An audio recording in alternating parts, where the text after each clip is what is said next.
हिंसक आत्माएं जो होती हैं वो जन्म ही क्यों लेती हैं? कबीले के लोगों को मारा, अब वो आत्मा तड़प रही है वापस अपने धाम में, अपने परमात्मा के, अपने प्रभु विष्णु जी के पास जाने के लिए तड़प रही है। जो भी थोड़ा सा भी बुरा करता, कुछ भी, उसको बुरी तरह से मरवा देते, तो को बुरी से बुरी सजा दे देते थे। लेकिन अनेक आत्माओं की मृत्यु का वो कारण बना। सांप इत्यादि का जन्म दे दिया, बिच्छू इत्यादि का जन्म दे दिया। ये डाउनफॉल होता चला जाता है, और प्रवृत्ति नीचे, और प्रवृत्ति नीचे। प्रकृति की जो जेल है, परमात्मा की जो जेल है, उसी का नाम नरक है। जो इनके आका टाइप के होते हैं ना, वो इनको इस तरीके से भरमा देते हैं, उनकी उस प्रवृत्ति पर चोट करते हैं।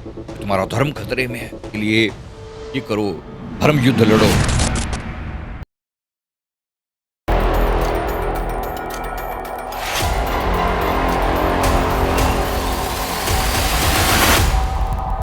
नमस्कार। आप में से किसी का एक प्रश्न है कि जो ये इतनी हिंसक घटनाएं होती हैं और हिंसक घटनाओं को करने वाले लोग होते हैं, जैसे लाल किला पर ये बम ब्लास्ट हुआ, तो ये इस प्रकार से ये जो लोग इस चीज़ को अंजाम देते हैं, जिन्होंने खुद को भी मार डाला और अपने आसपास में अनेक लोगों को एक के मरने का कारण बने, उनकी मृत्यु का कारण बने, ऐसे लोग किस मेंटेलिटी से जन्म लेते हैं? ये जन्म ही क्यों लेते हैं? इस तरह की हिंसक आत्माएं जो होती हैं वो जन्म ही क्यों लेती हैं? सवाल बहुत उत्तम है, इसलिए मैं इसका यहाँ पर जवाब दे रहा हूँ। आपके मन में भी प्रश्न आया हो तो नीचे कमेंट करके जरूर बताएं कि आपका भी सवाल है। अब इसका मैं जवाब देता हूँ। कार्मिक कारण क्या होता है? सबसे पहले आपने समझ ही लिया होगा मैं किसके बारे में बात कर रहा हूँ। जो इस तरह के लोग होते हैं, जो हिंसक आत्माएं होती हैं, सवाल ये है कि क्या सच में ये लोग भी किसी पर्पस से ही भेजे जाते हैं, या ये यहाँ कर ही इस प्रकार की गंदगी मचाना सीखते हैं? ऐसी जो हिंसक आत्माएं होती हैं, क्या ये इनके पीछे कोई आध्यात्मिक कारण भी होता है जो इस प्रकार की ये हरकतें करती हैं? जैसे रावण जैसी, कंस जैसी आत्माएं क्यों पैदा हुई? इसी प्रकार इस तरह के नकारात्मक लोग जो आतंक फैलाते हैं, ये क्यों पैदा हुए? इसके बारे में बात करते हैं। यहाँ पर एक बात मैं समझा दूं, परमात्मा बिल्कुल न्यूट्रल है। यहाँ पर एक एनर्जी सिस्टम काम कर रहा है। परमात्मा को किसी को भेजने या ना भेजने से डायरेक्ट कोई कंसर्न नहीं है, जब तक उसके उस सिस्टम में कोई ना कोई नीड, रिक्वायरमेंट ना हो। अभी हिंसक आत्माएं किस टाइप की होती हैं, क्यों आती हैं? पहली बात, इनके पीछे जो कारण बता रहा हूं कि अनसुलझे कर्म। एग्जाम्पल से बता रहा हूं। मेरी एक क्लाइंट है जो बहुत ज्यादा एग्रेसिव हैं। उनके वो बहुत, उनका बचपन से पता नहीं मुझे क्यों इतना गुस्सा आता है कि घर वाले उन्हें लेकर आए, वो खुद तो आ भी नहीं रहे थे। बहुत ही गुस्से में, बहुत ही नाराजगी के साथ उन्होंने कहा कि मेरा हर चीज को देख के मारने का दिल करता है, बहुत गुस्सा आता है। बड़ी मुश्किल से जैसे तैसे करके अपने आप को संभाल के रखता हूँ। मैंने उनको ऑब्वियसली डॉक्टरी ट्रीटमेंट के लिए सलाह दी, लेकिन जो मैं आपके साथ शेयर कर रहा हूँ, विशेष रूप से क्या गड़बड़ थी जो उनको, उनकी बात के ऊपर मैं कह रहा हूँ ये वाली। तो मैंने उनका पास्ट जब देखा तो मैंने समझा कि ये जो व्यक्ति है का पास्ट में इस व्यक्ति के साथ एक बहुत ट्रॉमेटिक अनुभव हुआ था किसी दूसरे जन्म में। ये किसी दूसरे कबीले के लोग इनके गांव में आए और इनके पूरे कबीले के लोगों को मारा, जिसमें से इनका परिवार सबसे ज्यादा मुख्य था। इनके परिवार के जितने भी लोग थे, इसको छोड़कर बाकी सबको मार डाला गया।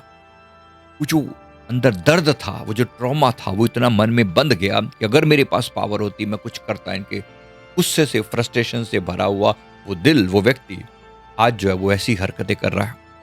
आज उसका गुस्सा जगह जगह पर, हालांकि उसके बाद उसके और जन्म भी हुए जिसमें उन्होंने कुछ साधनाएं करी, गुरु की कृपा प्राप्त करी, तो कुछ हद तक उनका गुस्सा बहुत कंट्रोल है। अभी भी उन्होंने कभी किसी के प्रति कोई ऐसा बुरा नहीं किया, लेकिन अंदर कहर के गुस्सा अभी भी भरा पड़ा है, क्योंकि वो ट्रॉमा अनहील्ड है। एक तो इस तरह की आत्माएं होती हैं। दूसरा, किसी और का मैं एग्जाम्पल देकर बता रहा हूँ।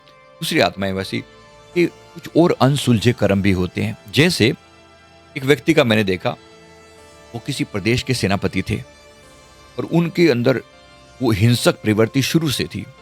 शुरू से वो शिकारी रहे, मतलब उनके परिवार में उनको शिकार करते हुए लोगों ने देखा, और उन्होंने कहा कि उन्होंने जब देखा कि वो भी शुरू से जानवरों का शिकार क्या करते थे, और जब बड़े हुए, जब उनके पास वहाँ की सत्ता आ गई, पावर आ गई, उन्होंने वहाँ के लोगों का शिकार करना शुरू कर दिया। लिटरली लोगों का शिकार करने का मतलब है जो भी थोड़ा सा भी बुरा करता, कुछ भी, उसको बुरी तरह से मरवा देते, तो को बुरी से बुरी सजा दे देते थे, क्योंकि उनके सब कुछ उनके हाथ में होता था।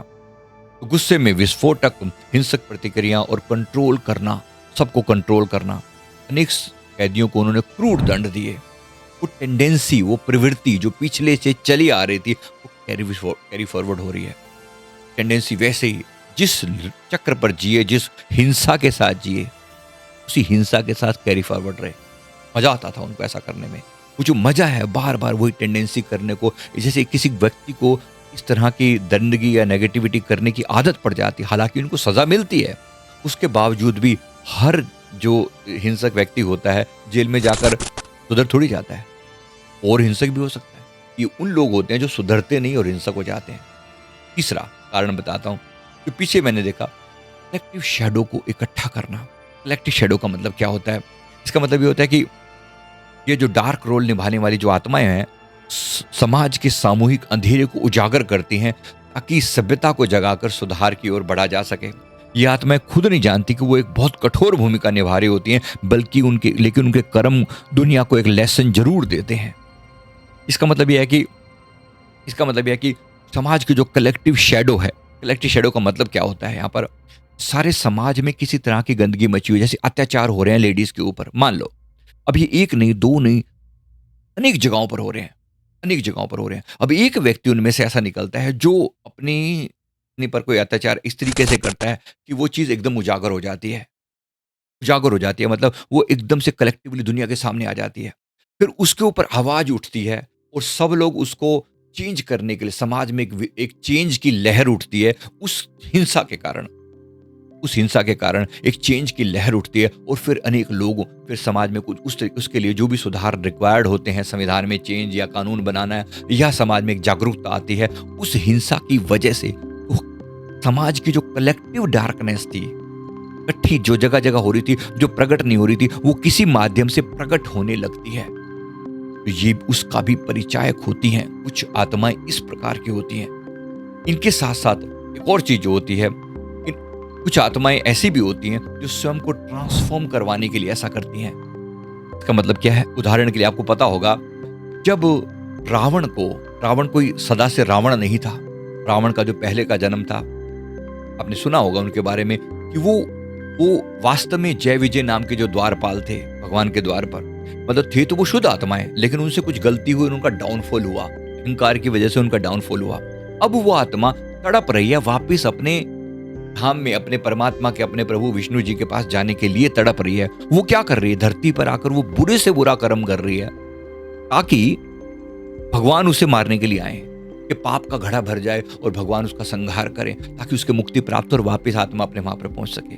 प्रेजेंट जीवन में अब कोई व्यक्ति के अंदर हिंसक प्रवृत्ति है, या किसी धर्म विशेष के प्रति बहुत ज्यादा लगाव है, या किसी भी चीज की जो चाहत है, काम, क्रोध, लोभ, मोह, अहंकार, ईर्ष्या, तृष्णा इत्यादि, कोई एक ऐसी इनके अंदर कुप्रवृत्ति है जो कि सामने वाला उसका फायदा उठाता है। कुछ जो इनके आका टाइप के होते हैं ना, वो इनको इस तरीके से भरमा देते हैं, उनकी उस प्रवृत्ति पर चोट करते हैं कि तुम्हारा धर्म खतरे में है, के लिए ये करो, धर्म युद्ध लड़ो। तो ये लोग अपनी HAD बोलते हैं, मतलब ये उसको उसमें धर्म युद्ध के टर्म दे दी जाती है, और फिर इनका जो दिमाग है वो पूरा ब्रेन वॉश करके उसमें वो नेगेटिव टेंडेंसी भरी जाती है, और फिर ये लोग इस तरह की हरकतें करते हैं। ज्यादातर लोग इस बात को ज्यादा एग्री करेंगे, है ऐसा डेफिनेटली है। और ये कितना खराब है, कितना खराब है। इस तरीके से देखो, खुद को भी मारा, आप अपनी आत्मा भी अधोगति में गई, और अनेक आत्माओं को भी, अब उनके भी कर्म थे या नहीं थे वो उस पर हम बाद में आएंगे, लेकिन अनेक आत्माओं की मृत्यु का वो कारण बना। इस तरह के जो टेंडेंसी वाले लोग होते हैं, इनको डेफिनेटली इनको बड़े सुधार की जरूरत है, बड़ी मार की जरूरत है। आप सोचो, जो नरक जैसे प्रावधान हमारे यहाँ पर बताए गए हैं, वो नरक क्यों बने हैं? इसीलिए बने हैं। प्रकृति अपना हिसाब किताब करती है कि इसके अंदर की जो खोट है, इसके अंदर जो जड़ बना ली है उस बीमारी ने, इनका जो ट्रॉमा है, उसको अंदर तक जाके कैसे ठीक किया जाए। इसके लिए प्रकृति के जो सुधार गृह है, प्रकृति की जो जेल है, परमात्मा की जो जेल है, उसी का नाम नरक है। उस नरक में ठाकर इनको कुछ सजाएं दी जाती हैं, समझाया भी जाता है, शायद इनकी वो टेंडेंसी चेंज हो सके, प्रवृत्ति चेंज हो सके, और फिर ऐसा नहीं कि दोबारा से वापस तुरंत धरती पर भेज दिया जाता है। इनको उनके लिए पशु जोनियां बनाई गई हैं। जैसे कोई हिंसक आत्मा रही है, अब उनको शेर बना दिया। अब हिंसक आत्मा शेर बनकर एक वहां पर खाओ जो मर्जी तुम, क्योंकि वहां पाप नहीं है, वहां उसकी टेंडेंसी, उसकी प्रवृत्ति ऐसी है।